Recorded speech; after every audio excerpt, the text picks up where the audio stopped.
श्रीमद् भागवत महापुराण चतुर्थ स्कंद पहला अध्याय। अत्रि मुनि की उत्पत्ति। मैत्रेय ऋषि ने कहा, हे विदुर जी, अब हम संसार उत्पन्न होने का हाल कहते हैं, सुनो। ब्रह्मा जी से मरीचि नामक पुत्र उत्पन्न हुआ। उसके कश्यप व कला नामक 2 पुत्र उत्पन्न हुए। फिर उसके आगे बहुत संतान हुई। अब मैं स्वयंभू मनु की संतान का हाल कहता हूँ, सुनो। राजा स्वयंभू मनु के देवहूति आदि 3 कन्याएं और उत्तानपाद प्रियव्रत नाम के 2 पुत्र हुए। देवहूति का विवाह कर्दम ऋषि से हुआ, जिनके यहाँ कपिल देव जी भगवान ने अवतार लिया। उसका हाल मैं वर्णन कर चुका हूँ। अब अन्य दोनों बेटियों का हाल सुनो। एक कन्या का विवाह दक्ष प्रजापति से और दूसरी बेटी का विवाह रुचि प्रजापति से स्वयंभू मनु ने कर दिया।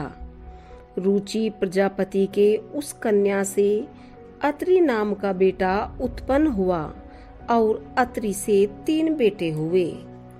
इतनी कथा सुनकर विदुर जी ने मैत्रेय ऋषि से कहा, हे महाराज, तीनों बेटों के उत्पन्न होने का हाल वर्णन कीजिए। तब मैत्रेय जी बोले, हे विदुर, अत्रि ने भी ब्रह्मा जी की आज्ञा से संसार उत्पन्न करने की इच्छा रखकर मन में ऐसा विचार किया कि मेरे पुत्र को भी संसारी जीव उत्पन्न करना होगा। इसलिए पहले परमेश्वर का तप करके बाद में संतान उत्पन्न करें, जिससे वह धर्मात्मा हो। ऐसा विचार कर अत्रि मुनि ने अपनी स्त्री अनसुईया समेत तप करना आरंभ किया, पर किसी देवता का नाम न लेकर कर्ता कहकर तप करते थे। जब 100 वर्ष तप करते बीत गए, तब ब्रह्मा, विष्णु और महादेव जी तीनों देवताओं ने जाकर अत्रि मुनि को दर्शन दिया। अत्रि मुनि ने तीनों देवताओं की पूजा और स्तुति करके कहा, हे भगवान, मैंने तो एक देवता का तप किया था, आप तीनों देवताओं ने किस कारण मुझे दर्शन दिया? अब मैं अपनी कामना किससे मांगूं? यह वचन सुनकर विष्णु जी ने अत्रि मुनि को उत्तर दिया, तुम तप करते समय कर्ता का नाम लेते थे। हम तीनों देवता कर्ता हैं। हम लोगों ने आदि ज्योति निरंकार की महिमा से जन्म पाया है। निर्गुण निरंकार किसी को अपना दर्शन नहीं देते, उन्हें कोई आंख से देख नहीं सकता, पर जगत का सब काम उनकी आज्ञा अनुसार हम लोग करते हैं। जो तुझे इच्छा हो सो हम लोगों से वरदान मांग। यह वचन सुनते ही अत्रि मुनि ने दंडवत करके उनसे कहा, हे भगवान, मैं भाग्यवान व धर्मात्मा पुत्र चाहता हूँ। तब ब्रह्मा, विष्णु और महादेव जी अत्रि मुनि को उनकी इच्छा अनुसार वरदान देकर अपने अपने लोक को चले गए। अत्रि मुनि के यहाँ दत्तात्रेय विष्णु भगवान की कृपा से, दुर्वासा महादेव के आशीर्वाद से और चंद्रमा ने ब्रह्मा की दया से जन्म लिया। उनमें दुर्वासा बड़े क्रोधी आंख खोले उत्पन्न हुए। दुर्वासा, चंद्रमा और दत्तात्रेय से बहुत संतानें हुई। इतनी कथा सुनाकर मैत्रेय ऋषि ने कहा, हे विदुर, स्वयंभू मनु की दूसरी कन्या का हाल भी, जो रुचि प्रजापति से विवाही गई थी, तुमको सुनाया। अब तीसरी बेटी, जो दक्ष प्रजापति से विवाही थी, उसकी संतान का हाल सुनो। दक्ष प्रजापति के उस स्त्री से 60 कन्याएं उत्पन्न हुई। उनमें सती नाम की कन्या का विवाह महादेव जी से हुआ था। दूसरा अध्याय। दक्ष प्रजापति का महादेव जी से बुरा मानना और महादेव जी को शाप देना। विदुर ने इतनी कथा सुनकर मैत्रेय ऋषि से पूछा, हे महाराज, सती जी ने अपना तन किस तरह त्याग किया था, उसका हाल वर्णन कीजिए। मैत्रेय ऋषि ने कहा, हे विदुर, सती जी का विवाह होने के उपरांत एक दिन महादेव बहुत से देवताओं व ऋषियों समेत ब्रह्मा जी की सभा में बैठे थे। उस समय दक्ष प्रजापति वहां पर आए तो सबने उठकर उन्हें बड़े आदर से बैठाया, पर उस समय शिवजी जो अपनी आंख बंद किए हुए परमेश्वर के ध्यान में मग्न थे, नहीं उठे। उन्होंने दक्ष प्रजापति को दंडवत भी नहीं किया। इस कारण दक्ष ने क्रोध करके कहा, इनको लोग ज्ञानी, तपस्वी और सत्यवादी कहते हैं। यह बात झूठ है। इनका नाम वृथा देवताओं ने महादेव रखा है। हमने भूलकर ब्रह्मा जी के कहने से अपनी बेटी का विवाह महादेव से, जो एक लोकपाल के तुल्य है, किया। ये इस विवाह के योग्य नहीं थे। मेरी कन्या से विवाह होने के कारण देवताओं में इनकी प्रतिष्ठा अधिक हो गई, जिससे इन्हें ऐसा अभिमान उत्पन्न हुआ कि मेरे दामाद होकर मुझे दंडवत भी नहीं करते। मैंने महासुंदरी मृगलोचनी सती नाम की कन्या का विवाह भूतों के राजा महादेव के साथ, जो दिन रात शमशान पर बैठे रहते हैं, कर दिया। यह वैसा ही काम हुआ जिस तरह कोई मनुष्य शूद्र को वेद पढ़ाए। यह दुर्वचन कहने के उपरांत दक्ष प्रजापति ने उसी सभा में खड़े होकर ब्रह्मादिक देवताओं और ऋषियों के सामने शिवजी को यह शाप दिया कि आज से किसी यज्ञ में महादेव का भाग न लगाया जाए। शिवजी ने ऐसा शाप सुनकर उत्तर न दिया। उसी तरह चुपचाप परमेश्वर के ध्यान में बैठे रहे। जब दक्ष ऐसा शाप देकर अपने घर को चले तथा नंदीगण ने विचारा कि देखो, शिव शंकर भोलानाथ हमारे स्वामी को बिना अपराध इस ब्राह्मण ने शाप दे दिया है, इसलिए मैं भी ब्राह्मण को शाप दूंगा। यह विचार कर नंदीगण ने सब सभा वालों को सुनाकर कहा, रे दक्ष, मैं तुझे और सब ब्राह्मणों को शाप देता हूँ कि ब्राह्मण लोग वेद पुराण पढ़ने पर भी अंतिम अवस्था का सोच न रखेंगे और अपनी पूजा पाठ तप व जप का फल मनुष्यों के हाथ रुपया पैसा लेकर बेचेंगे। प्रणाम किए बिना ही सबको आशीष देंगे, सब जगह भोजन करेंगे, धर्म अधर्म का विचार न करेंगे। नंदीगण का यह शाप सुनकर भृगु ऋषि ने, जो उस सभा में बैठे थे, कहा, हे नंदीगण, तुमने दक्ष प्रजापति के अपराध करने पर सब ब्राह्मणों को व्यर्थ शाप दिया, इसलिए मैं भी महादेव के भक्तों को शाप देता हूँ कि वे लोक परलोक का डर छोड़कर मद्य पिएंगे, अपने शरीर पर राख मलेंगे, कानों में बड़े बड़े छेद कराएंगे, महादेव जी के समान योगियों का वेश बनवाएंगे। पूजा पाठ करने का फल उन्हें प्राप्त न होगा। जब यह शाप हो चुका तब दक्ष प्रजापति अपने स्थान को चले आए। महादेव जी भी नंदीगण और भृगु ऋषि का यह झगड़ा देखकर नंदी बैल पर चढ़कर कैलाश को चले गए और समाधि लगाकर परमेश्वर का ध्यान करने लगे। सब देवता और ऋषि आदि भी उस सभा में यह हाल देखकर दुखी होकर अपने अपने घर चले गए। दक्ष प्रजापति ने अपने घर पहुंचकर यह विचार किया कि मैंने देवताओं और ब्राह्मणों की सभा में ऐसा शाप दिया कि कोई महादेव का भाग यज्ञ में न निकाले, पर इस बात का आरंभ पहले मुझे करना चाहिए।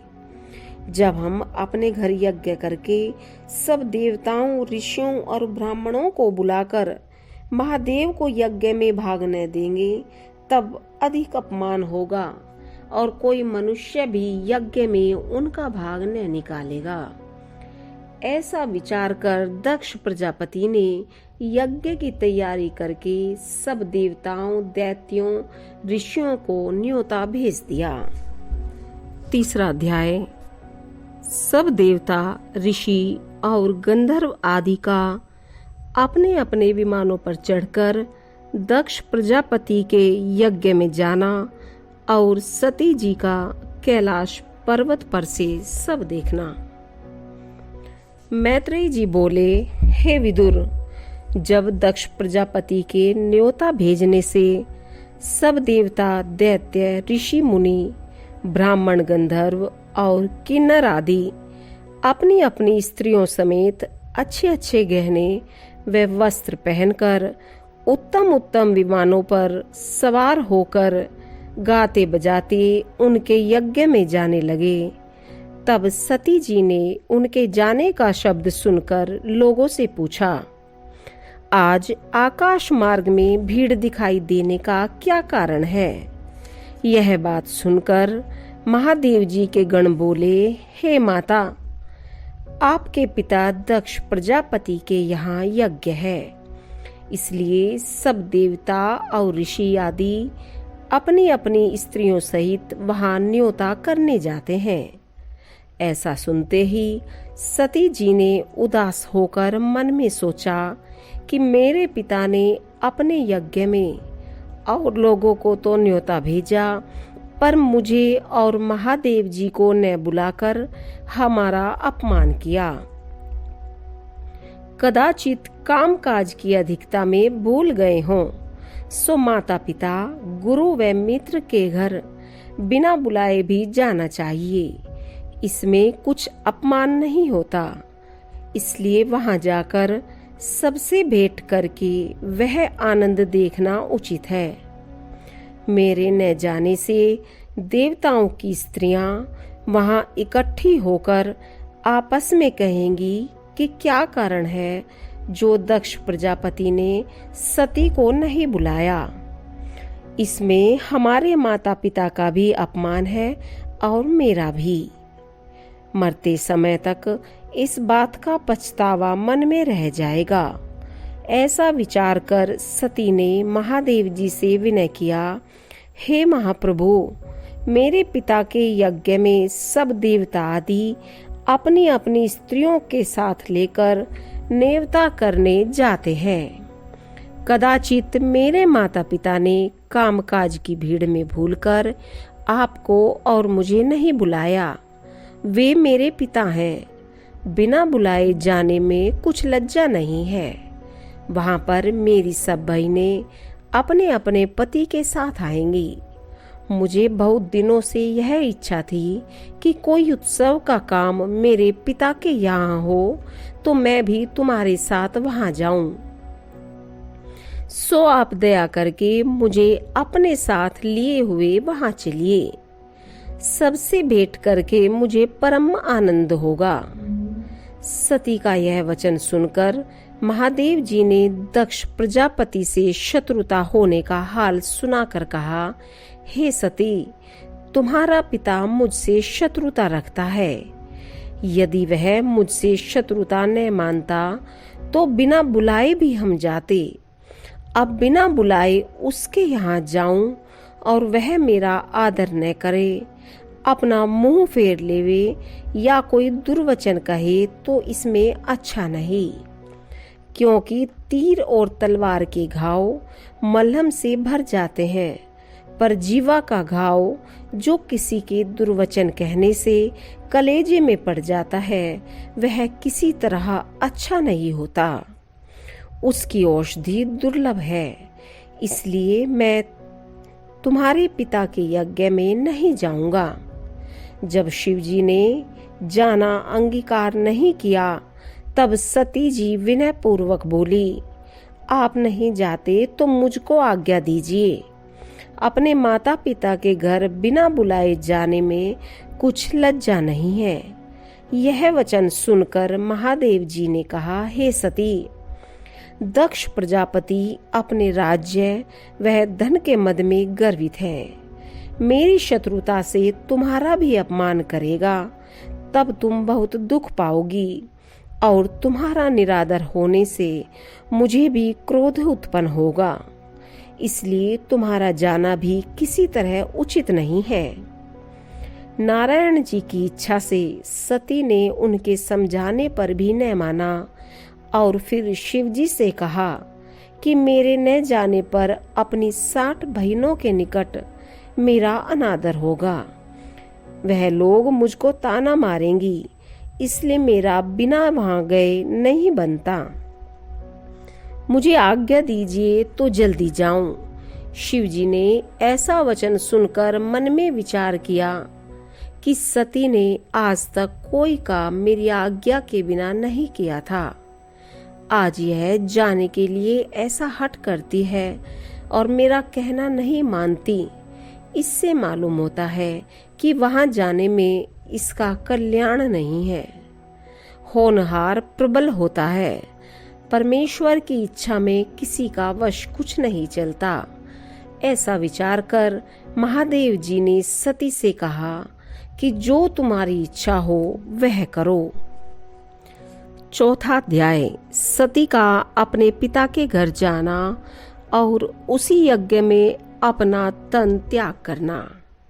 मैत्रेय जी बोले, हे विदुर, जब शिवजी के मना करने पर भी सती जी अपने पिता के स्थान पर चली, तब महादेव जी ने अपने कई गण उनके साथ कर दिए कि वहां न जाने क्या दशा हो। जब सती जी दक्ष प्रजापति के यज्ञ में पहुंची तो उनको देखते ही दक्ष प्रजापति ने अपना मुंह फेर लिया, उनसे कुछ नहीं पूछा। अपने बाप की यह दशा देखकर सती बड़े सोच से मन में कहने लगी, मैंने बहुत बुरा काम किया जो महादेव जी की आज्ञा न मानकर यहाँ आई। मैंने अपने पति का कहना नहीं माना, उसका फल आंखों से देखा। अब कोई ऐसा बहाना मिल जाए तो मैं जल्दी यहाँ से शिवजी के पास चली जाऊं।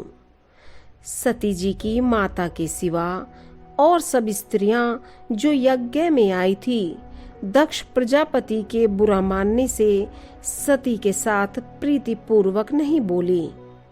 सती यह हाल देखकर दुख सागर में डूबी हुई यज्ञशाला में बैठी थी। जब आहुति देने का समय आया और यज्ञ कराने वालों ने दक्ष से महादेव जी के नाम पर आहुति देने के लिए पूछा, तब दक्ष प्रजापति ने शिवजी को दुर्वचन कहकर उनसे कहा, हमने देवताओं और ऋषियों की सभा में महादेव को शाप दिया है कि यज्ञ में कोई उनका भाग न निकाले, इसलिए तुम लोग महादेव के नाम पर आहुति मत दो। यह कठोर वचन सुनकर और शिवजी का भाग न देखकर सती जी को बड़ा क्रोध आया। जब उनसे वह क्रोध रोका नहीं गया, तब उन्होंने दक्ष से कहा, हे पिता, तुम शिवजी की बड़ाई और महिमा को नहीं जानती। वे सब देवताओं में श्रेष्ठ हैं, किसी के साथ शत्रुता नहीं रखते। तुम व्यर्थ अपनी अज्ञानता से बिना समझे उनके साथ बैर रखते हो। महात्मा लोग गुण को लेते हैं, अवगुण की तरफ नहीं देखते। शिवजी सब गुणों से भरे हुए केवल जगत में लोगों को दिखलाने के लिए अपना रूप भयानक बनाए रहते हैं। उसको तो तुमने देखा, पर उनके गुणों को नहीं जाना। सनकादिक व नारद आदि उनके चरणों का ध्यान अपने हृदय में रखते हैं। तुम्हारी पदवी ऐसी नहीं है जो उनसे बराबरी कर सको। वे तीनों लोकों में श्रेष्ठ हैं। तुम बीच सभा में दुर्वचन कहकर उनका अनादर करते हो। ऐसा नहीं करना चाहिए। तुम्हें क्या कहूँ? तुम मेरे पिता हो, पर मैं तुम्हारे सामने इसी क्रोध में अपना यह तन जो तुमसे उत्पन्न हुआ है त्यागे देती हूँ, जिससे तुम्हारे जैसे अधर्मी और अज्ञानी के साथ शिवजी का नाता न रहे। व्यर्थ उनके साथ शत्रुता करने का फल तुमको पीछे से मिलेगा। ऐसा वचन कहकर सती जी ने उसी जगह उत्तर मुंह बैठकर योगाभ्यास करके अपना तन अग्नि से जला दिया। जब शिव जी के गणों ने जो साथ में आए थे सती का यह हाल देखा, तब क्रोध करके अपने अपने शस्त्र लेकर चाहा कि जो लोग यहाँ हैं उन्हें मार पीट कर दक्ष प्रजापति का यज्ञ विध्वंस कर डालें। गणों की इच्छा जानकर भृगु ऋषि ने यज्ञ की रक्षा के लिए कुछ मंत्र पढ़कर अग्निकुंड में आहुति डाली, तो अग्नि पुरुष बैताल और वीरभद्र तीनों उस कुंड से निकलकर बोले, हे ऋषिश्वर, जो आज्ञा हो सो पालन करें। भृगु ऋषि ने कहा, महादेव के गण इस यज्ञ को भ्रष्ट करना चाहते हैं, सो तुम लोग उन्हें बाहर निकाल दो। यह बात सुनते ही उन तीनों ने महादेव जी के गणों को धक्का देकर यज्ञशाला से बाहर निकाल दिया। 5वां अध्याय। नारद मुनि का महादेव जी के पास आना और सती जी के तन का त्याग करने तथा गणों के निकाले जाने का हाल कहना। मैत्रेय जी ने विदुर जी से कहा, जिस समय सती जी ने अपना तन त्याग किया और महादेव जी के गण उस सभा से निकाले गए, उस समय नारद मुनि यह सब हाल देखकर शिव जी के पास कैलाश पर्वत पर पहुँचे। शिव शंकर ने नारद मुनि को देखकर दंडवत करके बड़े आदर से बैठाकर पूछा, कहो मुनिनाथ, कहाँ से आते हो? नारद जी बोले, हे भगवान, आपको यह मालूम है या नहीं कि आज सती ने दक्ष प्रजापति के यज्ञ में आपकी निंदा सुनकर अपना तन छोड़ दिया और भृगु ऋषि के मंत्र पढ़ने से आपके गण भी अपमानित होकर उस सभा से निकाले गए। इसका कुछ उपाय करना चाहिए। यह कहकर नारद मुनि चले गए।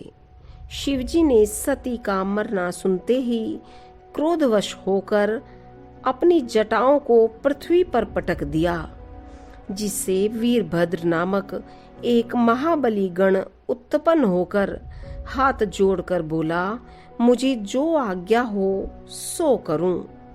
शिवजी ने कहा, तू बहुत जल्द दक्ष प्रजापति के यज्ञ में चला जा और उसका सिर काटकर अग्निकुंड में डाल दे। जो लोग उस सभा में बैठे हों उन्हें वहां से निकाल दे। यह वचन सुनते ही वीरभद्र, जिसका शरीर पहाड़ के समान था, त्रिशूल लेकर भूत प्रेत की सेना के साथ वहां चला और क्षण भर में यज्ञशाला में पहुंचा। उसने दक्ष प्रजापति का सिर काटकर अग्निकुंड में डाल दिया और भृगु ऋषि की दाढ़ी नोच डाली। देवता, ऋषि, गंधर्व, ब्राह्मण और किन्नर आदि जो उस सभा में थे उन्हें मारपीट कर अंग भंग कर डाला। वहां से सबको बाहर निकाल दिया और यज्ञ की सब सामग्री फेंक दी। दक्ष के सिर कटने पर जो लोग वहां न्योता करने आए थे वे सब दुखित होकर भागे और आपस में कहने लगे कि महामूर्ख दक्ष ने महादेव जी का, जो सब देवताओं में श्रेष्ठ हैं, जैसा अपमान किया वैसा फल उसे मिला। वीरभद्र ने यज्ञ का विध्वंस करके शिवजी के सती का मृत्यु समझकर अपना क्रोध शांत किया। अंतर्यामी विष्णु भगवान और ब्रह्मा जी पहले से यज्ञ विध्वंस होने का हाल जानकर वहां नहीं गए थे।